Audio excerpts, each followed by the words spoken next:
Welcome to the Why We Build podcast. Join Steve Wheeler and our host, Greg Woleck, to explore the world of remodeling. Whether you're on the production team, design team, or managing the whole show, you can expect insights, tips, and stories that inspire and educate. So let's dive into the Why We Build podcast. Welcome to the Why We Build podcast. I'm Greg Woleck, and I'm here with Steve Wheeler today. If you have any ideas for the show, maybe a guest suggestion, or want to be a guest, please reach out to me at greg@remodelersadvantage.com. In remodeling, it's easy to focus on the nuts and the bolts, or as Steve likes to say, the blocking and the tackling. That's the budgets, the schedules, the permits, the inspections. But luckily, we are surrounded by dedicated and disciplined and, of course, motivated remodeling professionals who believe that their success comes from also focusing on culture. Today, we're going to look specifically at building sort of a crew culture. That's the day-to-day vibe that gets built on the job site, the food truck, during the slow moments, and of course, the high-stress ones. It's the difference between a group of people who work together and a team that moves as one. So how do we keep people engaged as a team? How do we build a complete workplace where trade partners, carpenters, designers, and managers actually want to show up and do their best work for each other?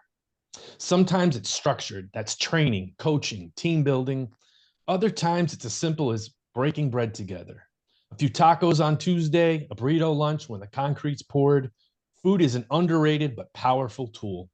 Sharing a meal together builds trust, breaks down barriers, and creates a natural space for connection. It turns coworkers into teammates by fostering casual conversation, mutual respect, and a sense of belonging, one bite at a time. It allows us to get to know each other on a personal level, permitting a glimpse into someone's life we might not get to see otherwise. Now, today's conversation is about those moments and how intentional gatherings and intentional leadership can create job site chemistry that fuels great work, happy teams, and stronger client outcomes. So, Steve, would you please introduce our guest? All right, so today's guest, Jon Pereira, brings nearly 3 decades of hands-on experience in the construction industry. He began his career in concrete and landscaping, transitioned into cabinet making, and steadily advanced to the role of production manager. Jon has also spent time in the commercial sector, serving as a project manager for a framing and drywall company in the San Francisco area.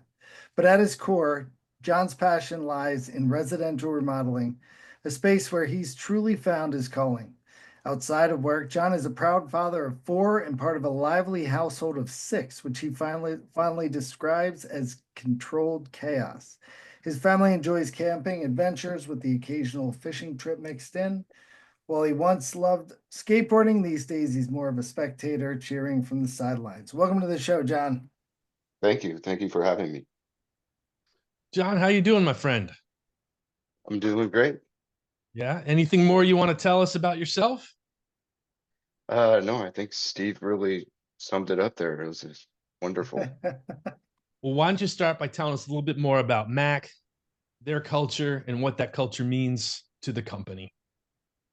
Mac Design Build has been doing residential remodels for almost 24 years, I believe. We're located in Davis, California, and our work expands a radius about 40 miles, Sacramento region. We do ADUs, we do small fences to $2 million jobs.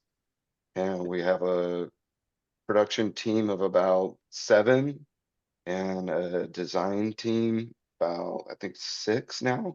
So I use the term crew culture, but how would you describe that, and what does that mean to you in your role as a production manager? Crew culture to me it's family.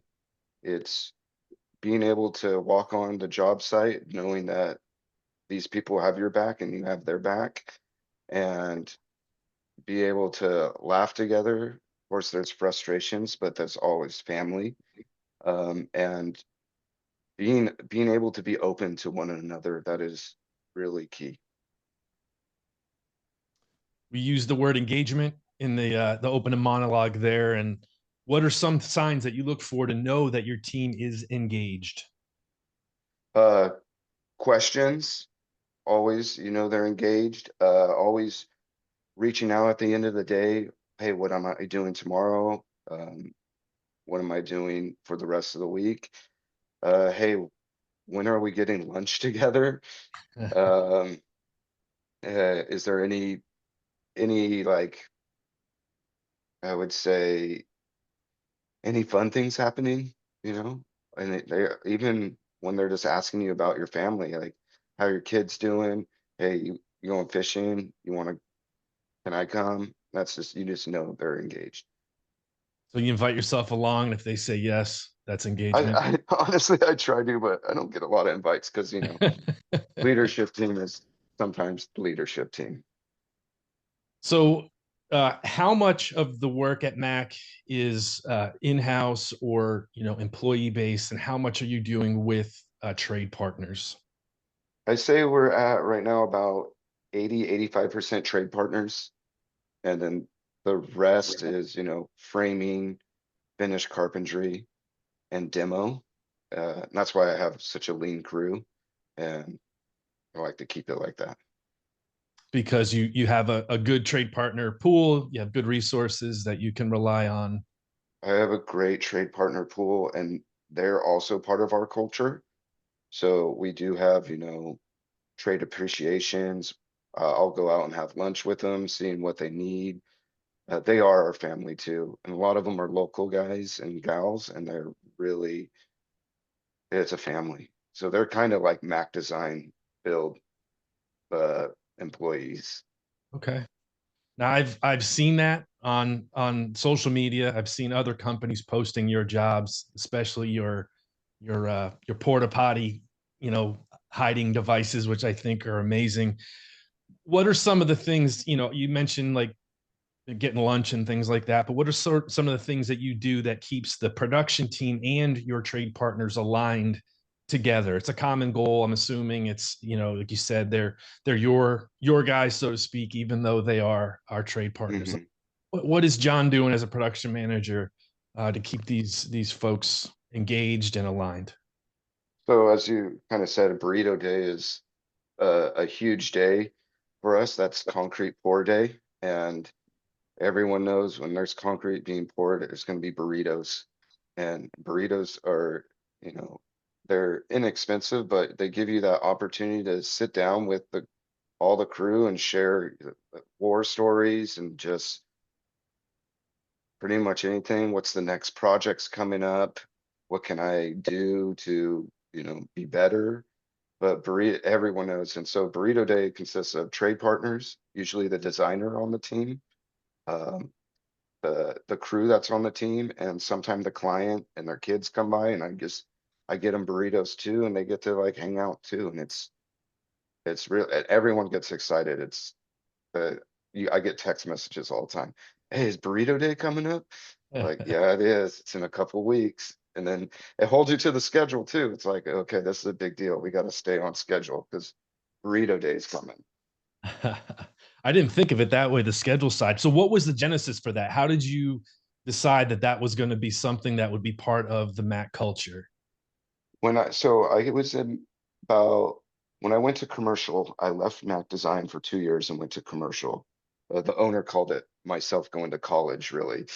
And then they used to have this thing called topping out parties. So first layer of drywall, that means they threw a huge party, raffles, and they'd have food services come out. And then I took that and said, they don't do that a lot in residential. So when I came back to Mac, the first job pouring, I just told the owners like, hey, we should buy all these guys burritos.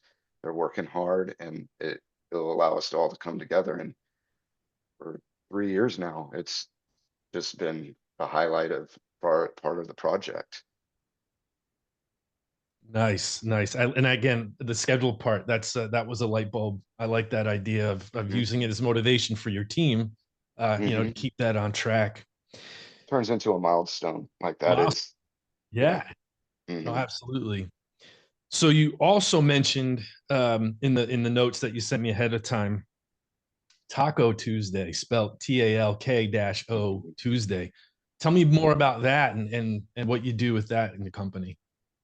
So we just had our first one a couple days ago, and Taco Tuesday is I bring the production team in, and it's how your communication mindset with a client and how to talk to clients, how to validate feelings, how to just be on their side. And what we do is uh, Bree, who works in the office here, orders up all the tacos, and we have lunch first. And we have a back deck here, and we all just sit there and just talk about it. And then once the food's done, then we get into kind of a role playing, like the angry client, and hey, this floor doesn't look how you said it was, but in more of a angry tone, of course. And then we just role play, and we just have Bree put out a list of things you could say, and trying to use our core values in responses, and it really helps the guys be able to talk to clients and homeowners, because we're working right there. A lot of times the homeowners and remodels are living in a bedroom right next door to their kitchen as we're just pounding on the walls. So you have to, you're walking on eggshells in a way, but that is Taco Tuesdays. It sounds like a fairly new initiative for you, but are you bringing Mhm. trades in for that as well? Not yet, but I think that would be the next step, is bring trades in. The guys really enjoyed it. Everyone was really involved with it and helping each other out. No, hey, you should respond like this. So the next step was, I think I will hold like bring one trade in at a time that are like the plumber, who's great. And yeah, Might be fun to see them do some role playing as well, and maybe you can act as a client, you know, towards an yeah, angry plumber or something like that. Not that it'd that be, happens. yeah, right. Like it would be it would be entertainment for the first couple minutes for sure. Yeah. So, um, I think sharing food is a big deal Mhm. in any kind of culture situation, whether it's office or field staff and things like that. I often use donuts as an example. I think donuts are an excellent form of communication. I actually throw that in one of my presentations. I talk about using the food as bringing folks together, where it's coffee and donuts and that sort of thing. Um, you know, why do you think these sort of shared table moments matter for your job site and the culture it's building, whether it's camaraderie or those sorts of things? Um, any real, some examples you can use of things that were fixed or avoided, or anything like that these moments may have helped? Yeah, we've had on one of the projects we were about to pour a bunch of stem walls on a raised foundation, and we had um we had the designer come through on a burrito day right before pour, and they noticed a couple of hold downs in a window, of course, that usually happens, and being able to not like have to go back and talk to her manager to come talk to me, is just they're able to be open to you and be like, hey, this is in a window. I remember this window being there, and fixed it right there. Saved 8 hours of work when you're installing a window. There, people catch things, and um, having sometimes we'll have a laborer come in and be like, hey, I noticed the job site's messed up. Let's clean. I'll clean it up right now after burritos. So it's you're catching problems in the real, and they get handled. 2 hours of work saves weeks sometimes, and it's all because of that shiny burrito.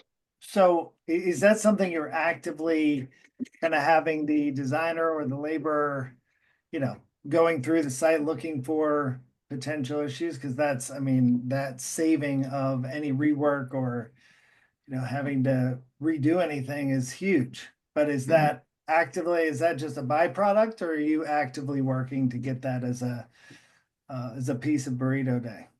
It's a little of both depending on job size.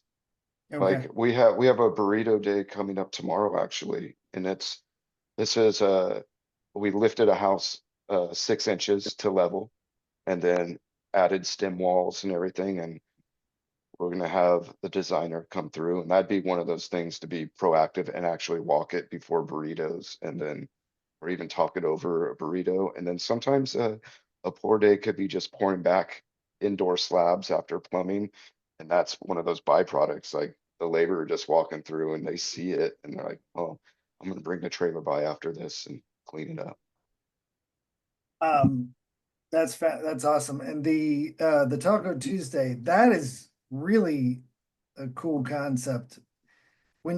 So obviously we have a few different levels to clients that can be troublesome. I think there's picky clients, which that's great. That's part of the job. You should deal with that. You should have high standards anyway. But then there's unreasonable clients. And is there a template that you use when you're coaching the members? Is it just really an intentionality about being aware of the moment, places to not go, places to direct them? Because a lot of times that just instantly gets shifted upwards to management, in some cases where there's, whatever the client is uh, complaining or asking about. But are you trying to get that situation handled right at that point? I'm just curious about the kind of the training piece on that, because that's really helpful. So we do have a template. Bree made a template that we shared on our platforms like Slack and email. So they always have like a kind of an SOP, standard operating procedure to go back on and look at it. And it is fresh in our company, but it you could tell it's working. But yes, we do have a template, a whole thing of situations, and there's always that one where you feel like you're not going anywhere, and the key is just keep on validating their feelings and Yes. try not to have answers, because you get pin you get stuck in a corner. And it's funny example, one of our things was, hey, this caulking looks not up to par. I thought this was supposed to be max standards. And then you get where it's like it is max standards, and how do you explain this to a client, their expectations, and it's just validating. Okay, yes, I see it. It does look a little wonky. Let me talk to my crew about it, and then I could come back to you in a couple days and on answers. And sometimes I'll just keep on carrying on to a point where this is how it's going to be, unfortunately. And remodeling, it's totally different than building a new house. So you're going to have different variances with things.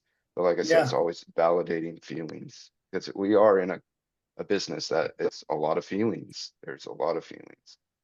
Yeah, and I think that's great because I have had employees that have overpromised, myself into a lot of money, or just into a Hmm. situation you don't want to be in, admitting fault on something that was just needed to be redirected or reframed with the client. No, that's really, really great stuff.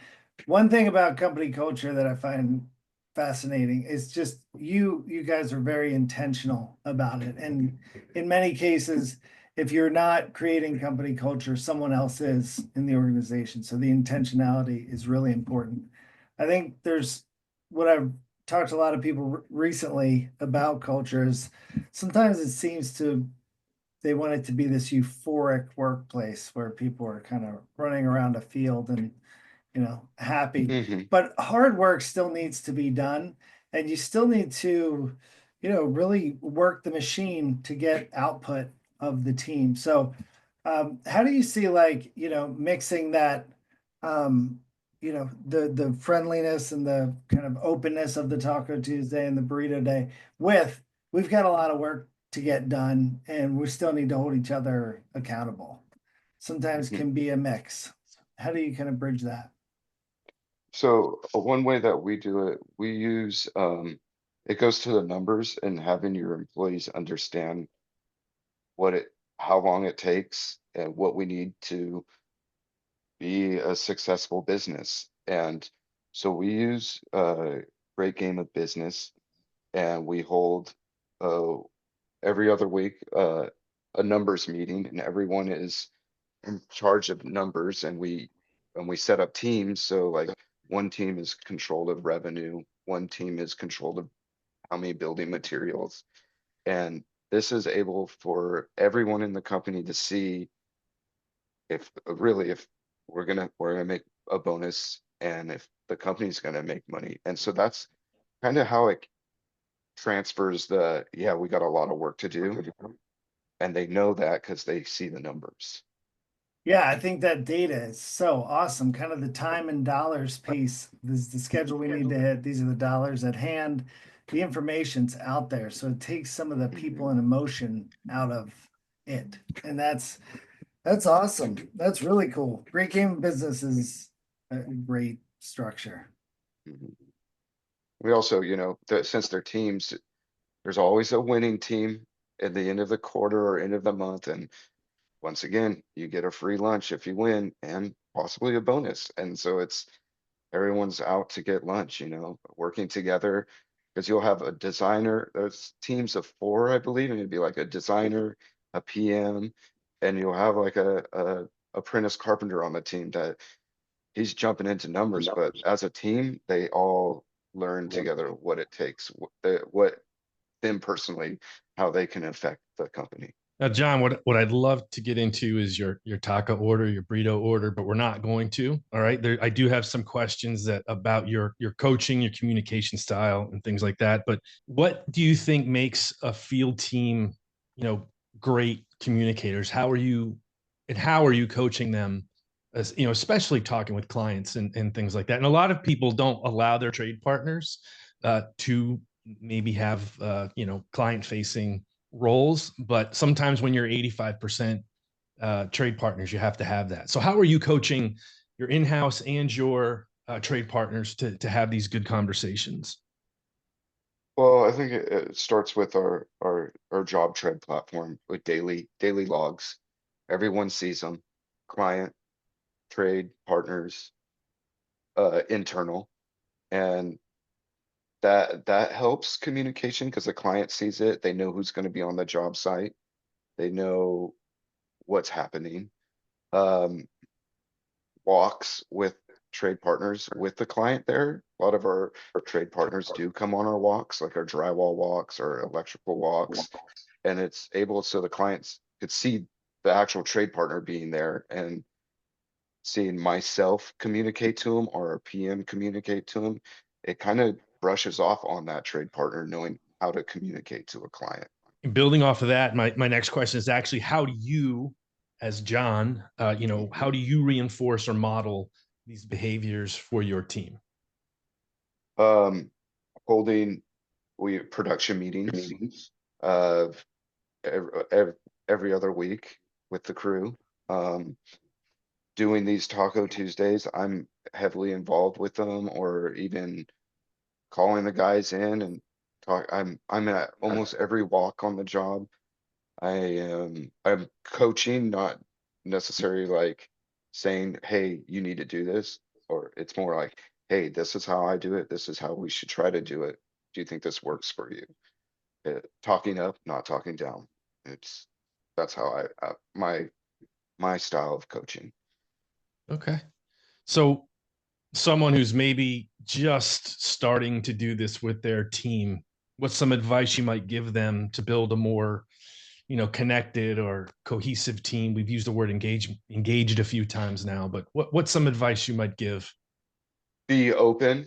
I would say be open the first time you do it. Like the people will think it's going to happen every time. So it's set that tone like, no, this is for this milestone, and this is you, and be open to what people's feedback is coming back to you when you're sitting those burrito talks. Letting them know it is a safe place. You could talk about it. We're here as a team, and just really team focus. So if a company's culture isn't necessarily where it needs to be, is there one lever that you could pull, or one gate, or like what's a small chunk that a company could take to maybe improve that process? I would say what worked for me is when you're in management, you think you know the answers that your team needs, and it's really the team knows the answers. And if the culture isn't working, it's time to talk to the team and really listen to the team. That is huge. Unfortunately, sometimes it's that person or multiple people don't fit your culture, and and and you have to just go back to your core values and really look at, does this person represent our core values? Are they our mission statement? And you ask those guys in their reviews so they feel like it's safe to talk, and it lets them know that you're listening, and that's how you build culture. That that upper management is listening. Well, Jon, I'm gonna kick it over to Steve here. He's got some lightning round questions. It's hammer time with Steve Wheeler. You have not heard these questions ahead of time. I hope Steve hasn't fed them to you. Steve, take it away. I don't know. I just all of a sudden started singing MC Hammer, but hammer time with Steve. Okay, ready? Here we go. Favorite book, fiction or nonfiction? The Hobbit. The Hobbit. Oh man, classic. If you could have lunch with any famous builder or designer? Frank Lloyd. Oh, great, man. Answers 2 for 2. If you could have any superpower, what would it be? Ooh, probably invisibility. Okay, that's solid. What's a random skill you've always wanted to learn but haven't yet? Oh man, I've learned everything, Steve. No, He's the all-knowing. I think I'm gonna be learning how to fly fish. Oh, all right. We got 2 more. Cats or dogs? Dogs. Okay, and favorite vacation spot? Hawaii. Hawaii, man, it's quick. Never had somebody so decisive. Good production manager. All right. Thank you. Thank you, guys. Jon, any one last nugget you want to leave for the audience? Anything else you want to share with us? Just, I would say, one quote that I always go by is, the magic you're looking for is in the work you're not doing. And it really helps me just be like, I need to do this. I know this is the right thing to do. Very good, Jon. Jon, thank you so much for being with us. Really appreciate it. Best of luck with everything with Mac. Well, thank you very much. You too. Thank you, Jon. Yes, thank you. All right, Steve, what did you get from this? I mean, I got it all. There's a lot. There's what Mac is doing, which I think, just a really, really great company. I know the owners very well, Anthony, Ken, and Ellen. I think there's a lot. So there's just the intentionality, like I mentioned, with the burrito and the burrito day and the Taco Tuesday, just bringing the team together. And I think the other thing that really stood out to me is Jon's overall just approach to management. I think is just, people can take a lot from the way that he kind of views the role of manager, and listening to the team, being coachable yourself, and being accountable to yourself and to the team. And I think just the overall way that he views his role in the whole process, and then using the team input, is huge. I mean, it's just the awareness of it all is really inspiring. I think that people could take a lot from this episode, and I think all production managers should be listening to this episode, because a lot of fantastic nuggets on management here. Absolutely. There's other things we could ask Jon about. He's got this great thing called folding laundry, and it's just kind of his time. He blocks it out. It's the thing you don't want to do, but you got to get it done. Maybe it's eating the frog, that sort of thing. But yeah, Jon has a lot to offer. I love the sort of culture, I guess, is kind of being overused right now. But the fact that, folks know when concrete's showing up to a Mac job, we're going to get out there. You've got, John mentioned an apprentice who decided it was the right time to clean. It really sends a great message. And it, we joke a little bit about the food on the job site, but I think it's a really great way of bringing folks together. Breaking bread and however you want to look at it is a super, positive way to bring groups of people together, whether it's in our industry or outside of our industry. It really is a super thing. Yeah, and I haven't disliked anything you've mentioned today. I love donuts. I love burritos. I love tacos. Yeah, we could talk. I did all get day hungry about from that. this episode. I truly did. I'm hungry. Well, I want to thank John again. Really appreciate you being on with us today. I want to thank all the listeners as well. And I look forward to another episode of the Why We Build podcast.